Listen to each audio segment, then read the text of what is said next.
Ну, утро у меня простое. Обычно я иду и говорю то, что, опять мне этот, мопед мыть, потому что третий день подряд я мою каждый раз новый мопед. А каждый раз дают новый мопед? Или... Нет, не дают, получается. Я ездила на своем 36-м, который мне вот чинили. Я целую неделю говорила, посмотрите его, он что-то скорость сбрасывает, что-то с ним не так. Получается, в нем сгорел, получается, именно как его? Что-то сгорело, и я, получается, что-то сгорело, и я заметила то, что какие-то неполадки были. И только вчера его начали делать. Потом вчера мне дали 34-й скутер, мопед. А у меня, паркет не работает. Вот так вот толкни, он упадет. Зачем тебе подушка? А подушка, она здесь изначально была у меня самая блатная, потому что здесь у многих, например, подушек и нету.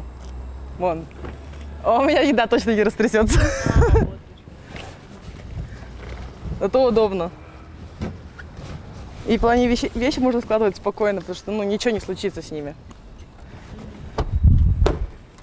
Тоже по системе. Замка нету, просто бьешь.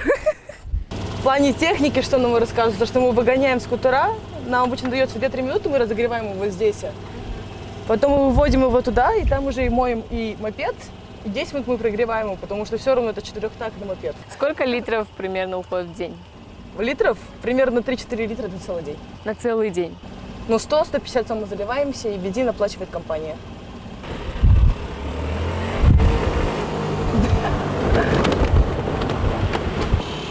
Вообще права нужны для того, чтобы водить такую машину? 49,9 кубов по закону нет.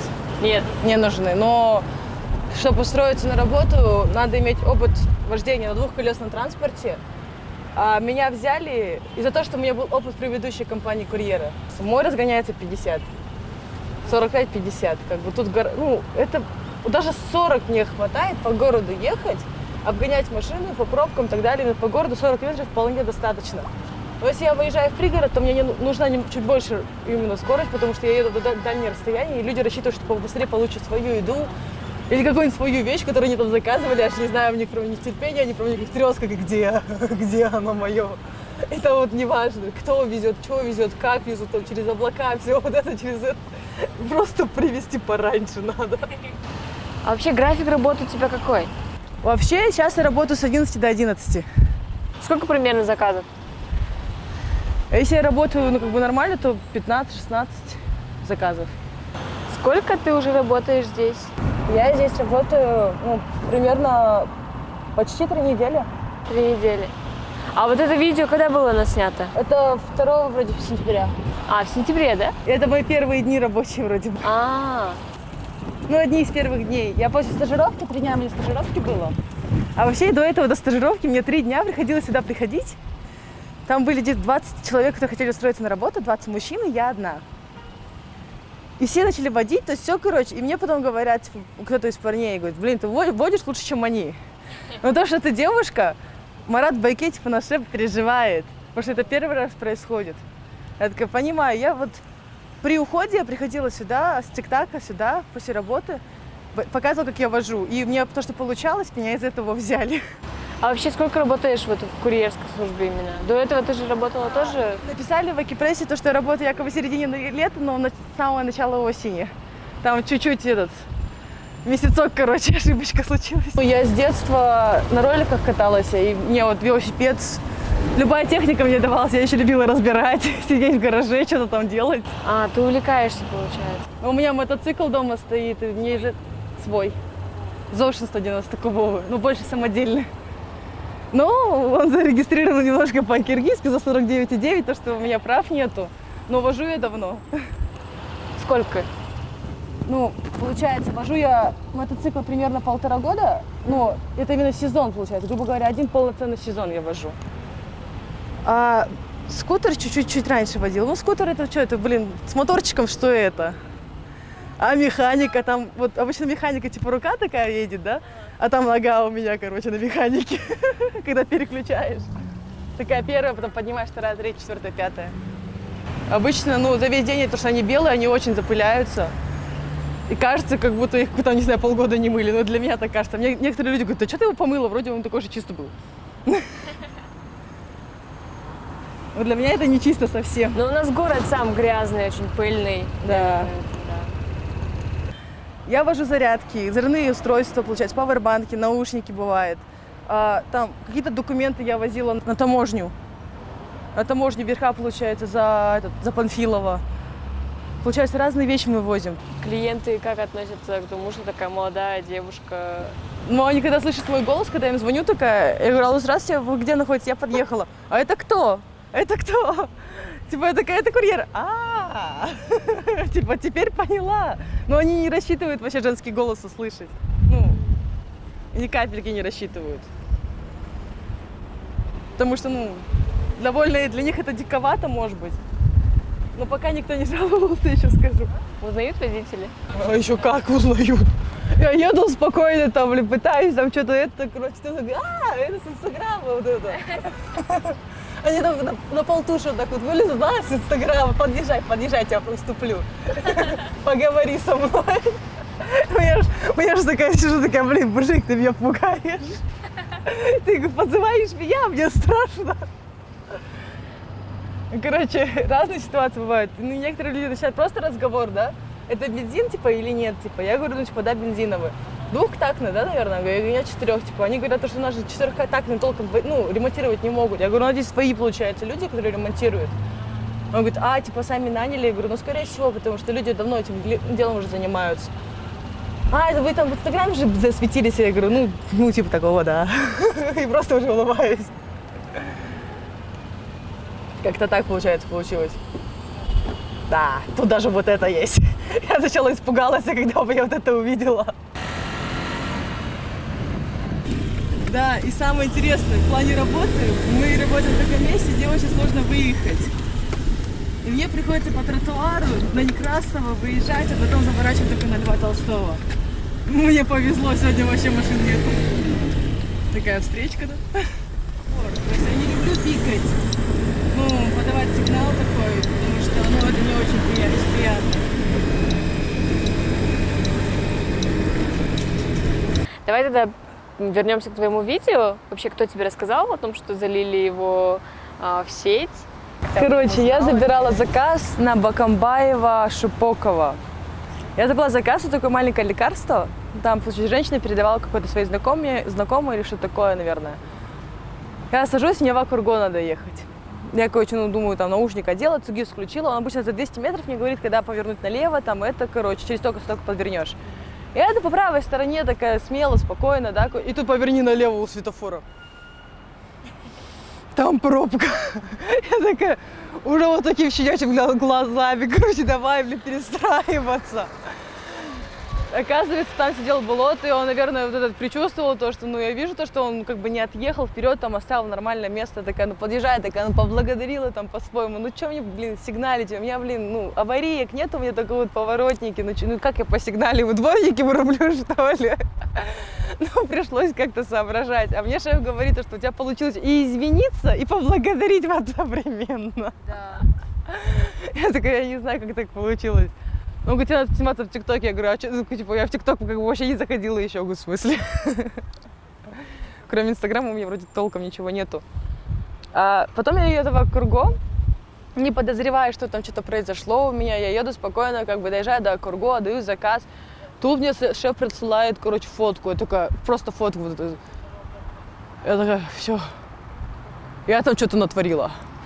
Так вроде бы ничего не творила. Что случилось? Я сижу, короче, не в порядках, в Акурго в телефон смотрю, он мне видео отсылает. Я говорю: что, я что-то плохо, неплохо, короче. Нет, ты молодец. Я молодец. Я такая так и сказала. Потому что я молодец, все такая, улыбаюсь уже хорошо. Еду по заказам, и мне такие люди говорят: ты же только что тебя Болот закинул. Болот? А кто это такая? Да. Ты же в интернете сегодня появилась. Я такая: так. Смотрю, короче, фотографии, скриншоты, то, что мне Марат Байке скинул. А там Болотов, правда, сижу, короче, вбиваю в Инстаграме. И такая смотрю, сколько просмотров, там 30 с чем-то тысяч, короче, за пару часов. Что за, как так, типа, так, 30 тысяч почти было, да. 30 или 20, да. Ну, сейчас уже 60 или 70 или 80, не знаю.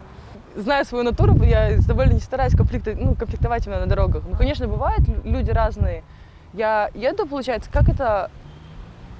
Правда, получается, есть же, где СИЗО, где односторонка стоит, где где разъезжается так, правда. Я вот спускаюсь вниз по этой плохой дороге, смотрю, уже еще 200 метров где-то, еще моргает, начинает моргать желтый. Но я уже торможу, куда мне ехать, да, у меня заказ на 2-3 тысячи самыми роллами. И мне, как, знаете, мужик как начал бикать, меня выгоняет посреди дороги на красный свет, я поворачиваюсь на него, блин. Честно говоря, матом его покрыл. Все остальные высохли, и вот так вот сидели под машиной, смеялись за то, что я его так делаю. Я еще говорю, все, короче, только этот, ладно. Потом еще до последних, да, еще говорят, женщины плохо водят. Короче, потом Но вообще еще были какие-то неприятные случаи? Неприятный случай был вчера.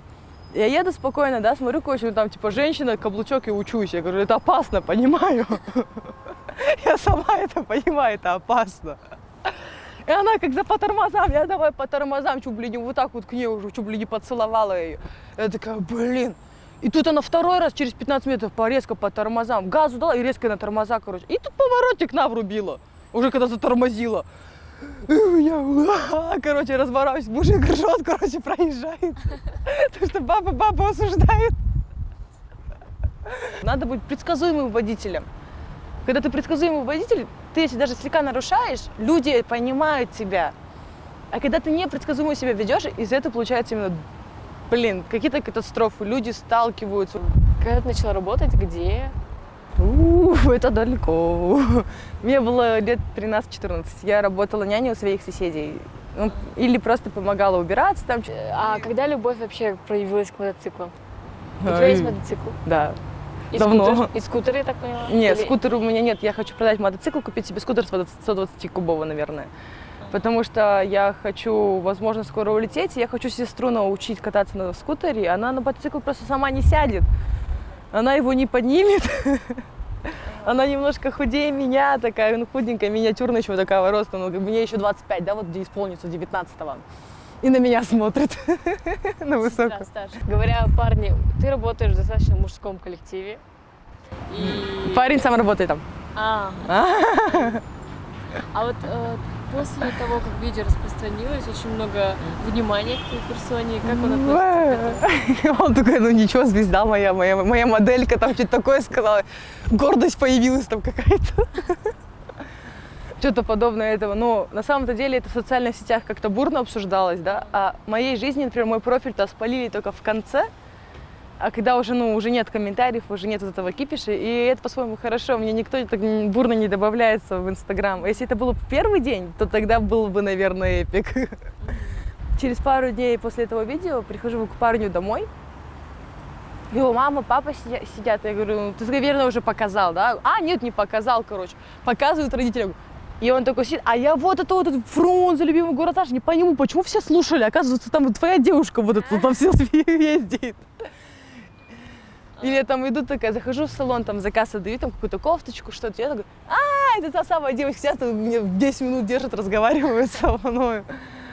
Как ты думаешь, почему такой произошел бум? Так позитивно? Да. Не знаю. Мне шеф объяснил это, не я сама. Он говорит, ты эмоционально разговариваешь, типа, у тебя вот это вот эмоции на лице, типа, есть. Я такая, с открытым ртом, В интервью ты рассказывала, что ты хочешь на велике объездить Иссык-Куль. Я в этом году собиралась объехать Иссык-Куль. Мне карантин не позволил. Но зато трижды. Ты физически готова, получается? Да. Ну, я же не за один день собираюсь его обжать, я при остановках собираюсь. Вот так посмотреть там, например, каньон Сказка, потом поехать там на другой, получается, на Соленое озеро, потом вот так вот в каком-то селишке, потом в Караколе остановиться, потом еще где-нибудь там в Рыбачьем, и еще так весь так по региончикам вот так останавливаться. Там жилье недорогое, можно просто даже взять палатку, рыбу наловить. Рыбу наловить. Там андатры, может, водятся, мясо, шашлык. Почему не на мотоцикле, не на скутере? Ну, блин, что там я с мотором бзим-бзим-бзим буду делать? А там потеть прям надо.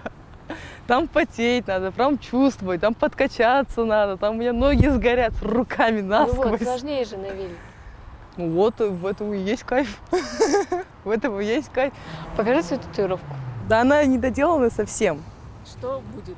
Ну, здесь карп, получается, именно солнце карп, а тут, получается, будет луна карп. Это будет в японском стиле полурукава у меня. А откуда?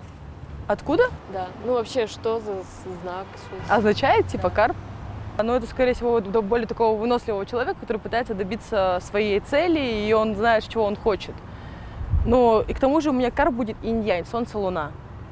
Ну, как бы сами знаете, то, что хорошее и плохое без друг друга не может. Будет только хорошее, мы не будем ценить это. Ну, если будет только что-то плохое, а потом хорошее, мы будем именно ценить хорошее, то, что у нас было когда-то плохое. Какие у тебя планы? Вот тебе сейчас 20 лет всего лишь. Какие у меня планы? Но я поработаю пока здесь, потому что пока мои родные не работают, а здесь зарплату выдают 3 раза в месяц. И мне это очень удобно, то, что у меня вот 4 месяца неоплаченных за горячую воду, это довольно хорошо дает о себе знать. Потому что мне надо за это оплатить, там, маме что-то, там, сестре. И вот, ну, сижу так, думаю, надо еще на нас всех одеть, потому что осень надвигается. Надо купить, блин, теплую обувь, теплую куртку, хотя бы по минималочке. Это, как обычно, знаете, семейное такое. Потом я хочу, получается, пойти обучаться именно на получить сертификат зубного техника. Зубного техника, получается, и работать с братом. Он заново, получается, я хочу именно с ним, ну, нормально работать. Он мне предлагает в плане вот этого всего. Ну, такой ситуации, то, что я пойду сейчас учиться, но нет вариантов. Мне работать надо. А так сейчас, как все утихомирится, более-менее станет. У меня друг есть, Исхак, он работает сейчас в патрульной милиции, если не ошибаюсь. И, ну, он, получается, и гаишник, и милиционер. Но, знаете, которые и протоколы прописывают, и ездят, и все. Но он сам обучался именно в ГАИ, он не на патрульке обучался. Он говорит, слушай, тут обучение есть за 3 месяца, давай типа тебя туда, Я говорю, хорошо, надо. Но мне права нужны, туда все равно на обучение деньги нужны. Я должна права получить. Потом именно туда пойти и 3 месяца обучиться. За все эти 3 месяца кто мне на хлеб будет давать? Тоже. В патрульной милиции или пойти, или в саму Академию МВД. Да. Откуда такое желание? Желание у меня довольно неспроста, но немножко такое, более такое серьезное.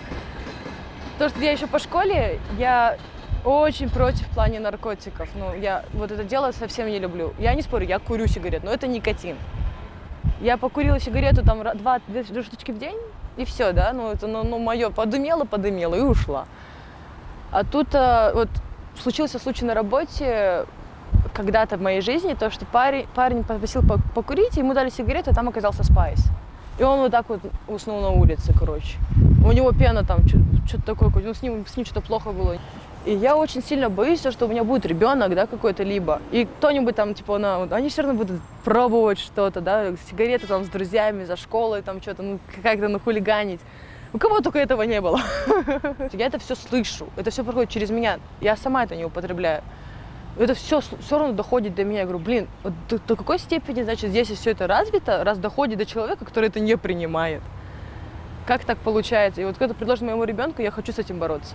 Я не хочу бороться с самими, кто принимает, кто наркоман. Они сами по-своему не виноваты. Я хочу именно бороться с теми людьми, кто распространяет.